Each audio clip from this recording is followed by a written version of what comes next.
there, Tuesday the 26th of July 2011. Welcome to this morning's United Kingdom Talk. Now, I was telling you yesterday I've had a very, very busy weekend. I've decided the shed, which you can just see to the left of me now, is actually quite... Do you want a better look at that, actually? It's a very large shed that I've had in this garden ever since I moved here to Bracknell in 1992. You see the size of that? That shed is absolutely enormous. Oh, and the cat's hiding under the chair now. There she is. Probably waiting to jump on my lap. Now, that shed does take up an awful lot of space in the garden. Space that I'd quite like to use for growing things. Now, in a previous show, I showed you the tomatoes and the potatoes and all that business. I'd like to, because that would be a fair old little plot for growing things. So I've decided to take it down and put everything in a kind of lean-to the house that I've got there. I've got a big lean-to as well. So Friday and Saturday, was it Friday? No, Saturday and Sunday this week, I've spent emptying out the lean-to of the stuff that I don't want. And to be honest, it was absolutely filthy in there. There's cobwebs and everything. Anyway, I've started it off. I've now cleared out everything I don't want. And I managed to make 4 trips to the local refuse disposal place, you know, the local dump where you take everything that you don't want. Very different down there now, because you can't just dump everything in one big plastic bag. You've got to separate it out. So, you know, the wood goes there, the metal bits go there, and so on. So that's what I've been doing this weekend. What a long job. And do you know what I found in the lean-to? There was a little family of frogs, boys and girls. There was a family of frogs living on a very damp... I've got to... I mean, it was filthy in there. It's one of those places where you chuck things and you forget about them. And the amount of... I chucked away more plastic pots than anything else. There were 100... Oh, here comes the cats. Come on in, darling. Up you come. Do you want to be lifted? Up you come. Here we are.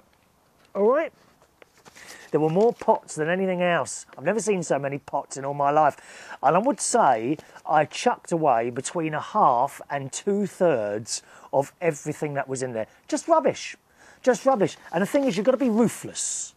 You know, you've got that box of things that you've had over the years that haven't come out of the box for 20 years. You know, oh, I don't know, should I chuck that away? Yes, you should. Get rid of it. And I took it all down the dump, except for the frogs. You'll be very pleased to hear there were 2 large frogs and 3 very small frogs. So little family of frogs, and they'd set up home, I think, on a couple of very, very, not even damp, wet towels that were right in the very corner, and they must have been there for years. Presumably there's a bit of water coming in there somewhere. And I moved this thing and I suddenly saw this jumping, and it was the frog. So I carefully, one by one, I carefully removed them in a couple of pots and put them over in the vegetation that's behind me, still in the garden though. So hopefully they found another little place to live. We can't kill frogs. Frogs are very good. They eat the nasty insects and all that business that are eating your flowers and what have you. So I did that. As I say, I think there's a bit of water coming in there in a couple of places. It's got, at the moment, a clear plastic roof in sections, like corrugated. I think that all needs to be replaced. So I've done a little bit of research on the internet, and I found corrugated bitumen roofing, which I think will be more suitable. Looks like it's fairly easy to work with. Put it on and nail it down. With some special things on the nail so that the water can't get in the little gaps there. And Ronnie and myself, my best friend Ronnie and myself, we reckon we can do that ourselves, so I'm going to do that. And that'd be quite nice. And when that's done, then I can take down the big shed. There's still a few bits and pieces in there, but mainly that too is now almost empty, and I've chucked away in there about half of the stuff what was in there as well. Just rubbish that you collect over the years. You know, I'm not a minimalist. You know, these people that have hardly... Have you ever been to someone's flat and they're a minimalist and they've got barely anything in their flat? There might be a chair, a couple of chairs and a television in the corner, a couple of pictures in the wall, and that's it. That's a bit clinical to me. You know, I like it homely, with little things around the house that you can recognise, perhaps, from your past. And I actually found a big box I will show you actually.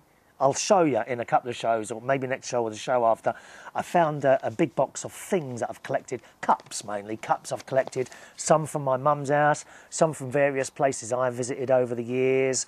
And I also found my O-level certificates, some certificates from school, swimming certificates, and some of them are not in a good state, but those things I decided to keep, you know. Have you ever cleared out your loft or a shed or something like that? How easy did you find that? Eh?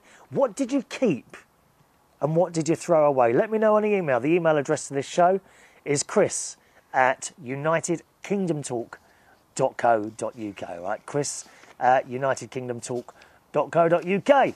Tell us what you thrown out and that. So that's what I've been doing all weekend, and it's one of those jobs where you think, oh, God, you know, you open the door and you're thinking, I really don't want to start this. But actually, once you start it, and when you've done one, and as I say, the lean-to is cleared out of everything I didn't want, do you know what? It feels so good to be rid of all that stuff. 4 trips to the dump. 4 trips, unbelievable. Okay, some emails then. Nick, our cabbie, is still on holiday at the moment. I can't remember when he's back. I think he's back soon. Nick the cabbie, that often sends in little videos and things and what have you, who says, please express my thanks to Fag Ash Lil, as I have adopted another bicarbonate of soda tip, and since in Cyprus, where they're on holiday, I think they've got a place over there, him and his wife, I have been brushing my teeth with the wonder stuff, i.e. bicarb. He says, whiter than white? No. Positively gleaming. I think everybody is donning their sun specs to avert the rays from my pearly white teeth and not the sun. Maybe that's the thing to do. Do we all need, maybe, you know, I could do that, couldn't I? Start brushing my teeth with that bicarbonate soda stuff, eh? Gleaming white. Maybe, you know, it might be too bright for the people watching the show, though. That's the worry. He says, I've started writing my memoirs as a cabbie, something that is long overdue, which made me realise it's been a while since I regaled you with another one of my adventures with Betsy. Betsy being the name of the taxi that he drives. Watch this space. I've got a good one on the way. I shall call it Mimi. That's Betsy's mum. Okay, so that's the taxi he owned before Betsy. Mimi, a Muppet, a Mobile and a Mutt. Ta-ta for now.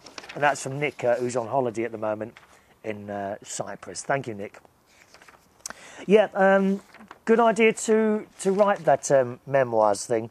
There was a book I was reading, 2 books actually, written by someone who worked on London ambulances. I can't remember his name now, but I was reading it, both of those books about a year ago, and they're really good. What he does is he does them in date order, like, you know, like I do this show. Like, for example, you know, it's Tuesday the 26th of July, so he writes the thing Tuesday the 26th of July and writes all the things that happened in the London ambulance on that day. Maybe you could do it like that, you know, in date order, or I don't know. I mean, there's all sorts of ways of doing it. You could give each little story its own title, like you were saying there. What was it? Mimi, a Muppet, a Mobile and a Mutt. That could be the title of that particular story. And you could have lots and lots of little stories in this book. I think you should do it. I think you should do that, Nick. You might have a cellar there. I'd be happy to read those stories as well.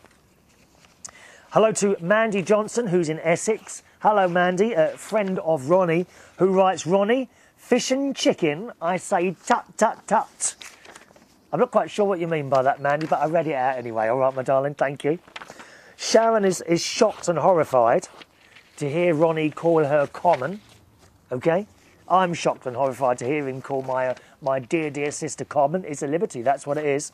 And finally, one more email today from Zach, who's in Orange in Australia, who says, hi, Chris. I spent most of Sunday's show trying to convert pounds to dollars because it was, I told you on Sunday, was it Sunday's or Saturday's show, how much fuel was now in the UK. We are now spending £1.40 for a litre of diesel, okay, and about £1.36 for a litre of petrol. That's how much our fuel costs now in the UK. Zach says, I'm surprised that you're spending about $2.10 per litre on fuel, 2 Australian that is. Yeah, believe me, you're right, it's right. Here I was thinking I'm getting ripped off spending $1.35 per litre on fuel, which is about 90 pence. It is about 90 pence. Did the arithmetic on the clothes pegs as well. You spent $9 Australian on clothes pegs, and it doesn't seem like a bad buy. Well, I suppose you're right. There's 100 in there. You know, £6.50 for 100 pegs isn't bad, is it? We got a basket like the one you got, and keep it for when we go away, and use them when we wash and dry our clothes on the line they have out there. Where do you go on holiday to do your own washing? Oh, you should take enough clothes so you don't have to bother. Mind you, when I come to Australia, I don't have an enormous... If Ronnie came to Australia, okay, on a holiday for 3 weeks, Christ knows how many cases he'd have. I bring not the large case, sort of a medium-sized case, and actually I do the same as you, Zach. As I'm going along, I'll use clothes, and when I've run out, I'll wash them. There's always, you know, washing facilities in hotels. It doesn't take long. Zach has made a 10-minute video to try it out properly. Just have to make it smaller to load to YouTube quicker. Chat to you again soon from Zach. Let me know.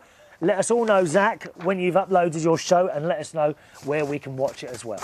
OK, thanks very much for watching and listening. Don't forget, send us an email. My email address is chris@unitedkingdomtalk.co.uk, and subscribe to my YouTube channel. YouTube username Chris Reardon UK. The main website for this show you can find at unitedkingdomtalk.co.uk. See you on the next show. Bye-bye.